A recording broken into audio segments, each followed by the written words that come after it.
2021 को। इसमें मैं वाइट की तरफ से खेल रहा हूँ और मेरा अपोनेंट ब्लैक की साइड से खेल रहा है और मेरे अपोनेंट की रेटिंग काफ़ी अच्छी है। लेकिन अगर आपकी लाइन प्रिपेयर है तो आपसे कितनी भी ज़्यादा रेटिंग का प्लेयर है आप सरवाइव कर लेंगे और उसे बीट भी कर सकते हैं। तो गेम की स्टार्टिंग मैंने करी थी D4, जवाब में उसने किया D5, मैंने किया C4, उसने किया E6 और फिर मैंने किया नाइट टू C3। ये क्वींस गैम्बिट डिक्लाइन का हॉर्विज अटैक वेरिएशन दिखाऊंगा मैं आपको। इसमें यहाँ पर आता है नाइट, तो मैंने यहाँ पर बिशप निकाला पहले, बिशप टू F4, और मेरे अपोनेंट ने नाइट को पिन किया बिशप टू B4 करके, और फिर मैंने यहाँ पर निकाला नाइट।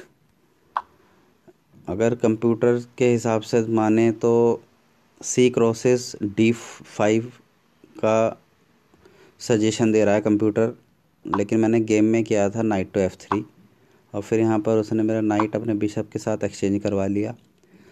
और फिर यहाँ पर उसने पहले कैसलिंग की और मैंने E3 किया। मैंने सोचा बिशप निकाल के मैं भी कैसलिंग करूँगा।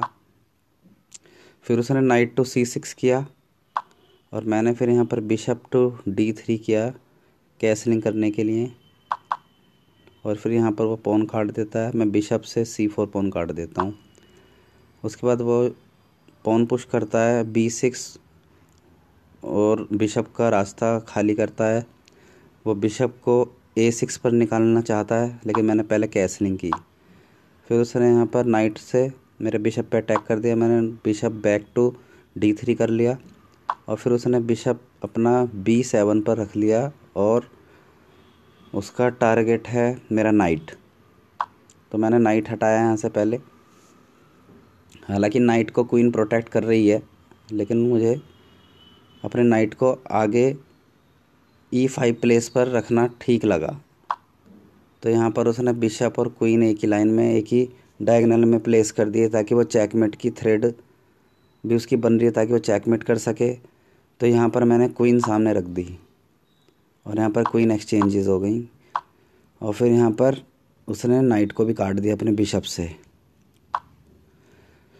उसके बाद अब इसने नाइट से मेरे बिशप पे अटैक किया है, तो मैंने बिशप बचाया। तो उसने पॉन काट दिया, मैंने रुक से नाइट पर अटैक बनाया, नाइट हटा और फिर मैंने यहाँ पर एक पॉन एक्स्ट्रा ले लिया और बिशप और नाइट एक्सचेंज हो जाते हैं। फिर वो यहाँ पर रुक रखता है मेरे रुक को काटने के लिए, तो मैं उसको सपोर्ट देता हूँ और दूसरे रुक से, और फिर यहाँ पर एक रुक एक्सचेंज हो जाता है। अब यहाँ पर मैंने ये बिशप से पॉन काट दिया। अगर ये रुक से इस बिशप को काटेगा तो इसका चेकमेट है। मैं अपने रुक को C8 पे रख दूँगा। तो उसने ये देख लिया, तो उसने किंग के लिए रास्ता खोला। तो मैंने बिशप वहाँ से हटाया B5 पर और फिर उसने अपने किंग को F8 पर प्लेस किया। फिर मैंने बिशप को सीमेंटिंग किया।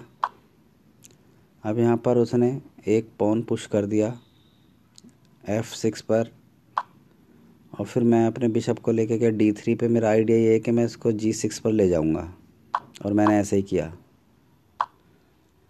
अब इसकी थ्रेड ये है कि ये रुक को G5 पे रख के मुझे चेक दे के मेरे बिशप को काटना चाहता है, तो मैंने इसे G5 पर रुक को आने से रोका, पॉन पुश कर दिया। और यहाँ पर इसने एक और पॉन पुश कर दिया।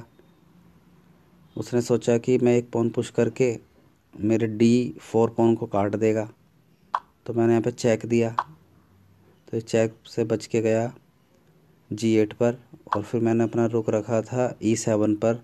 तो यहाँ पर बेस्ट मूव कंप्यूटर शो कर रहा है कि इसे अपने रुक को D8 पर वापस ले जाना चाहिए था, लेकिन इसने मिस्टेक कर दी। यहाँ पर इसने किंग से रुक पर अटैक लगाया, तो मैंने यहाँ पे पहले अपने रुक को रखा E8 पर और यहाँ पर चेकमेट हो गया। Okay, bye bye.